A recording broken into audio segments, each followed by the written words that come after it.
This is a message for women in the Torah movement, Messianic Judaism, and quote-unquote Torah keepers.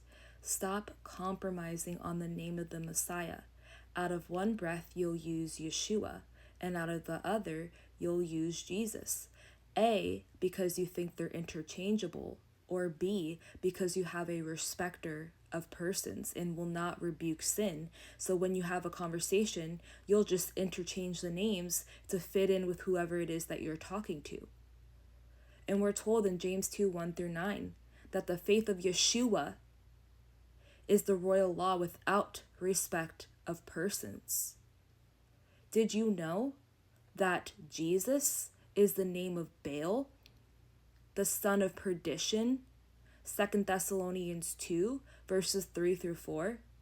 Let no man deceive you by any means. That day shall not come, the day of the Lord, except there be a falling away first, referring to the churches forsaking the Holy Covenant. Therefore, they're under a bill of divorce. They haven't been reconciled back to the Father through the blood of his Son, our Messiah. And that man of sin, that son of perdition, be revealed, whom opposes and exalts himself above all that is called God, and sits in the temple as God, showing himself that he is God. These women have Satan in their temple. But because you have a respect of persons and you won't rebuke sin, you haven't picked up your staff of authority, they're calling upon the wrong name. Isn't it ironic that you receive the name of Yeshua, but you don't want others to receive salvation? Yeshua equals Jehovah's salvation. So which one is it? Is it okay to continue to say Yeshua out of one breath and Jesus out of the other? Or should you be firm in your faith, improve all things, and understand that there's only one name under heaven by which men shall be saved? And then you see in John 5:42-43, I know you have not the love of God in you. I, Yeshua, am come in my Father's name, Jehovah, and you receive me not. But if another shall come in his own name, Jesus, him you shall receive. And the entire world has received this hippie, pagan, lawless Jesus, that man of sin, the 666 Chi Sigma, go look that up, calling on Satan, because Satan himself is transformed into an angel of light. We were warned in 2 Corinthians 11, verse 14.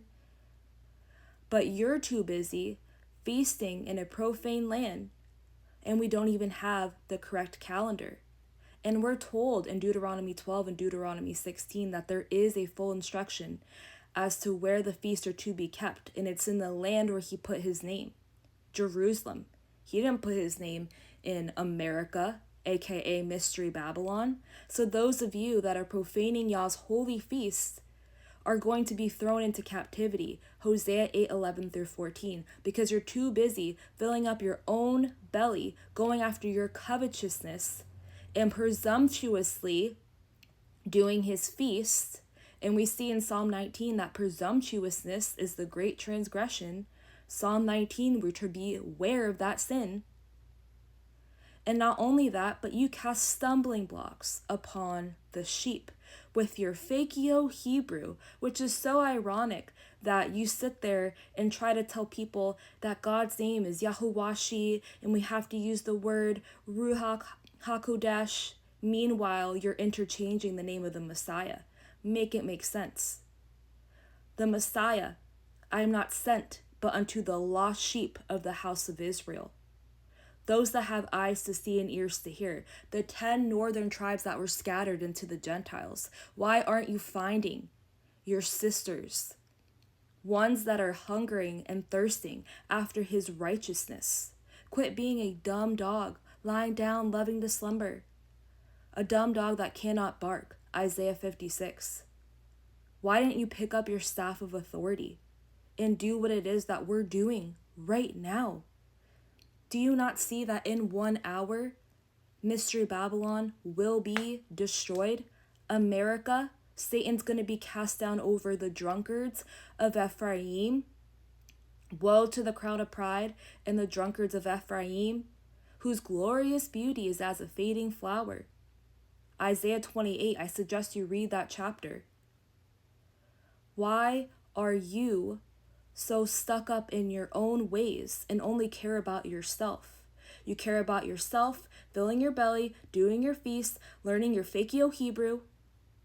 When we're told in Ezekiel 3, verses 5 through 6, for thou art not sent to a people of a strange speech and of a hard language, but to the house of Israel, the 10 northern tribes that were scattered into the Gentiles. And we see that in 2 Kings 17.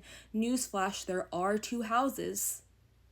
So you need to run out of your synagogue if you're being taught otherwise, because I know the one that I went to, they have it on their website with a document saying, we will not teach this doctrine, even though that is God's doctrine. There's 2 houses, the 10 northern tribes, Israel, and the 2 southern, Judah and Benjamin.